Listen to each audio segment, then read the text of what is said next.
Merci mes camarades. Vous vous doutez bien que je vais intervenir dans la droite ligne de ce qui vous a été dit aussi bien par Elio que par Jacques Aubert. Poursuivre dans la droite ligne, ça ne veut surtout pas dire qu'on va passer à droite, loin de là.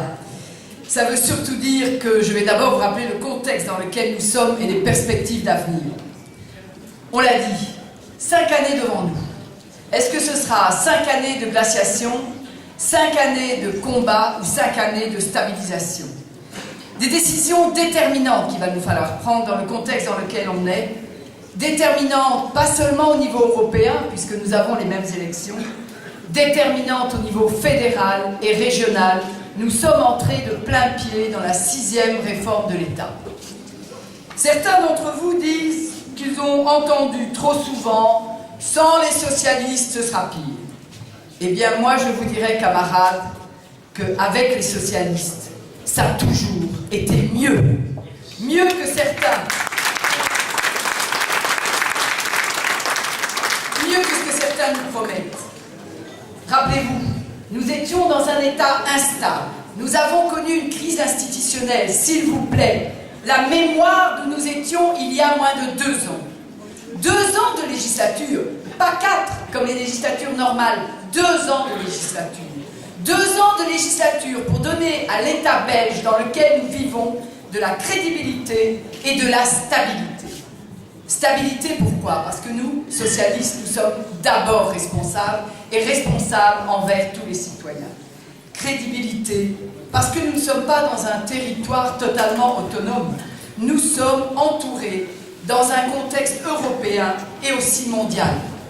La crédibilité, cela veut dire que nous travaillons pour pouvoir être reconnus sur le marché du crédit.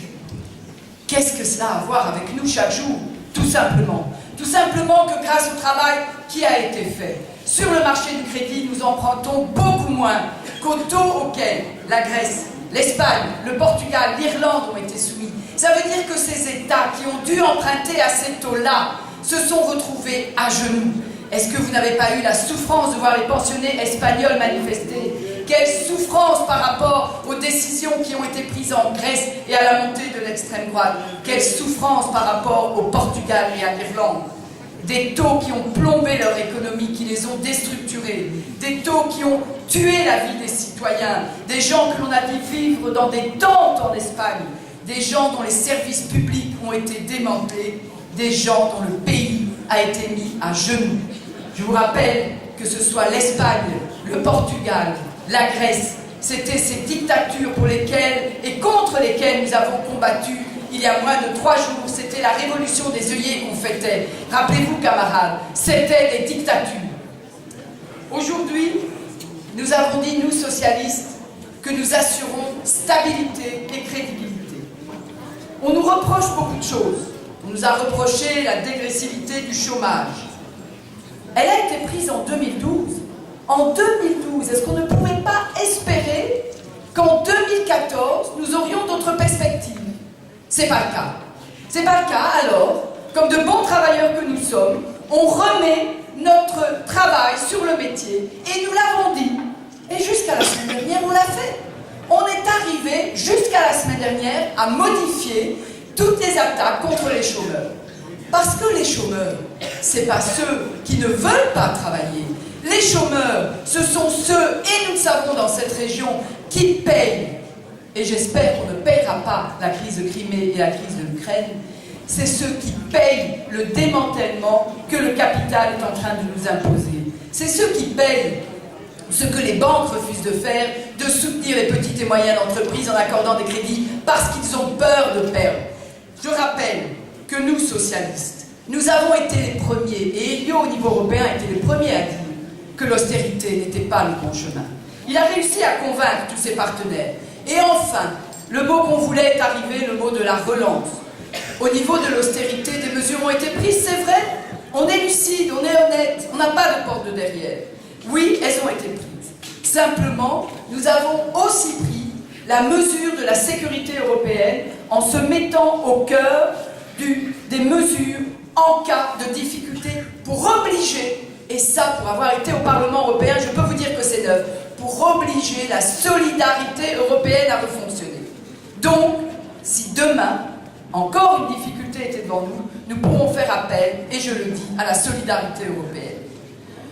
Je le sais, on me reproche d'être souvent en colère, et je sais que le ton ne doit pas être seulement à la colère.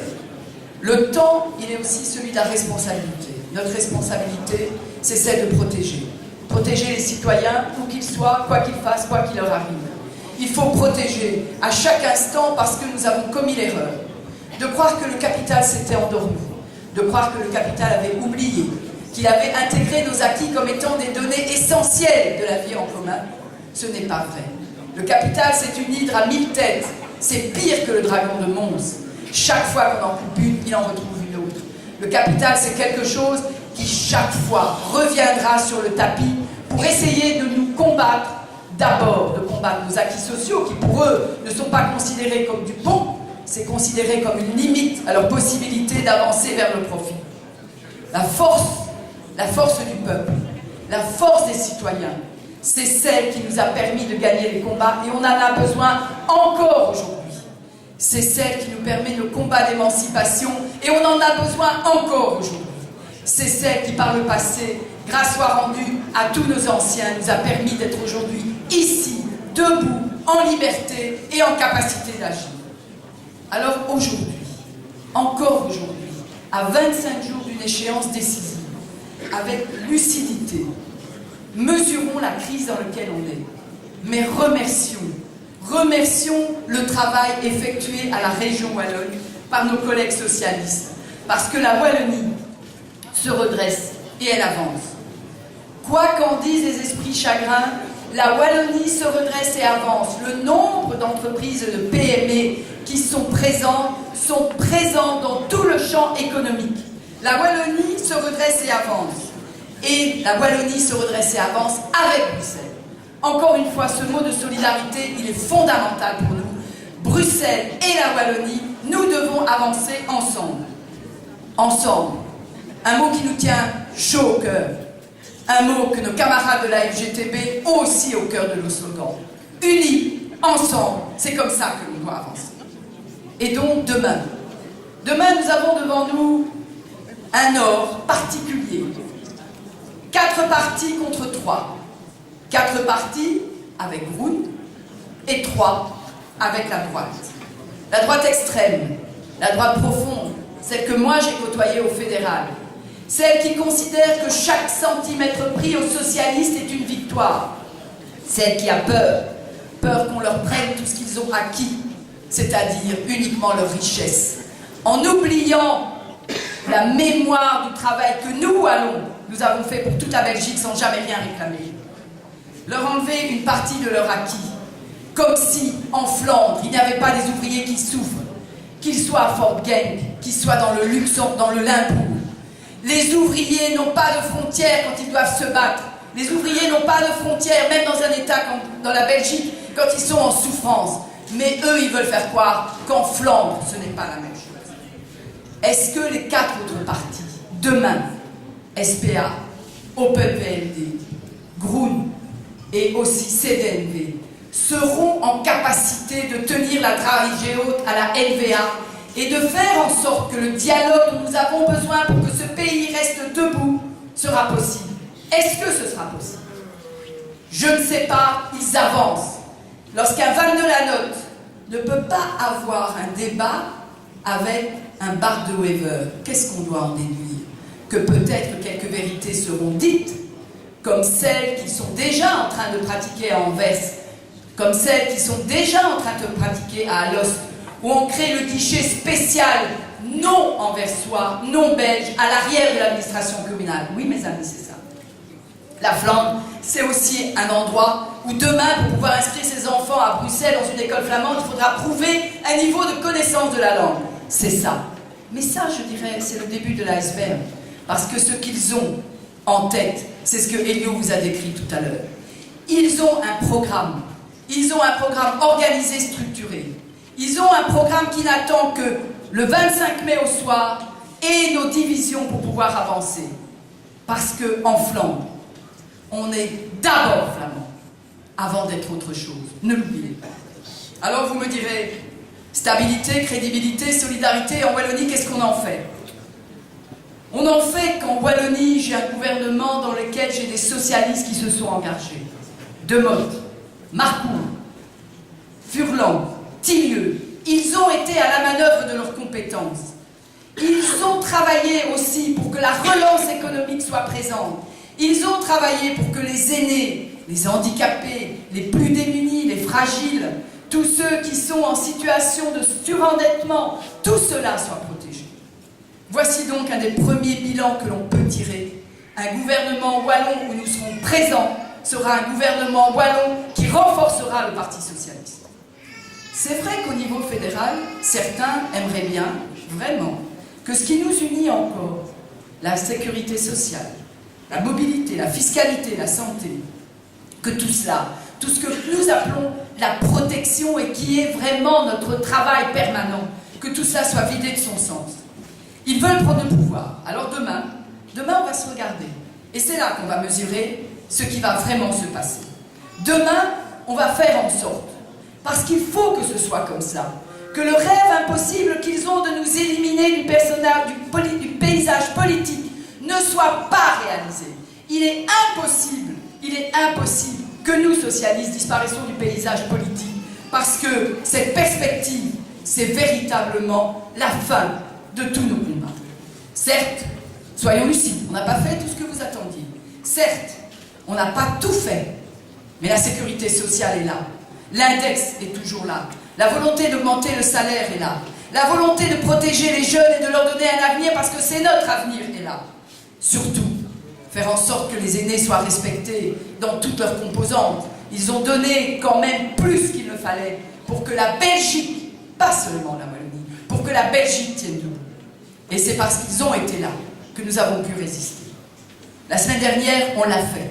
On a modifié cette loi de la dégressivité du chômage qui a été véritablement une lance terrible dans notre combat. Les camarades de la FGTB l'ont dit hier, 23 000 emplois qui n'existent pas dans notre région. 23 000 chômeurs face à 450 emplois. Et on voudrait nous faire croire que c'est la crise des chômeurs. Cette crise n'est pas la nôtre, camarades, et on le répétera, il faudra continuer à dire. Cette crise n'est pas la nôtre et donc les travailleurs n'ont pas à la payer. Camarades, qu'on arrête de nous culpabiliser. Des kilomètres, des courriers, des téléphones, des grands comptes, des forums, ils le font tous les jours, sans réponse et en vain. Mais demain, on sera encore là et toujours à leur côté. L'objectif, il est simple. Simple le soir du 25 mai. De manière forte, de manière légitime, pour les combats que nous avons menés, pour ceux que nous mènerons encore demain et pour lesquels nous prenons l'engagement.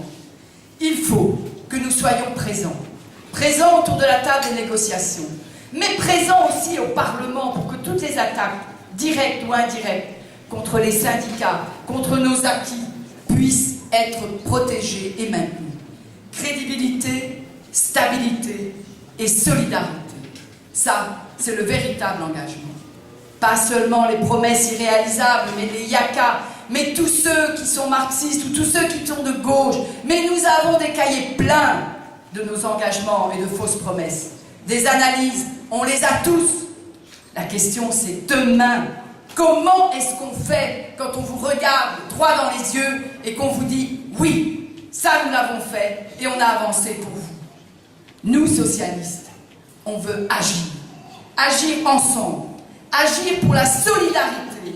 Agir parce que ceux qui seront une fois de plus spoliés, ceux qui une fois de plus sont dans le collimateur du capital, encore une fois ce capital qui ne dort que d'un œil, ceux-là, ils nous trouveront à nos côtés. Parce que nous, socialistes, notre combat, il sera toujours à côté de ceux qui travaillent, qui vendent la force de leur vie pour que notre économie puisse vivre. Notre unité est fondamentale. Je fais partie de ceux qui croient qu'un autre monde est possible. On nous appelle altermondialistes. Partout dans le monde, nous disons oui, nous pouvons construire une autre société. Partout dans le monde, oui, nous sommes convaincus qu'il y a un autre mode de société à construire. Pour cela, il faut que vous nous donniez les moyens. Nous le ferons au niveau de l'Europe. Ne les oubliez pas, les Européens. Ils seront à la manœuvre demain. Grâce à vous, parce que je sais que vous connaissez notre engagement qui est sans faille, qui l'a été et qui le restera. Parce que je sais que demain, vous nous donnerez la force, les moyens de réaliser ce projet, un autre monde, où les socialistes seront présents, mais surtout où vous, citoyens, camarades, vous serez respectés et au cœur de nos combats. Merci.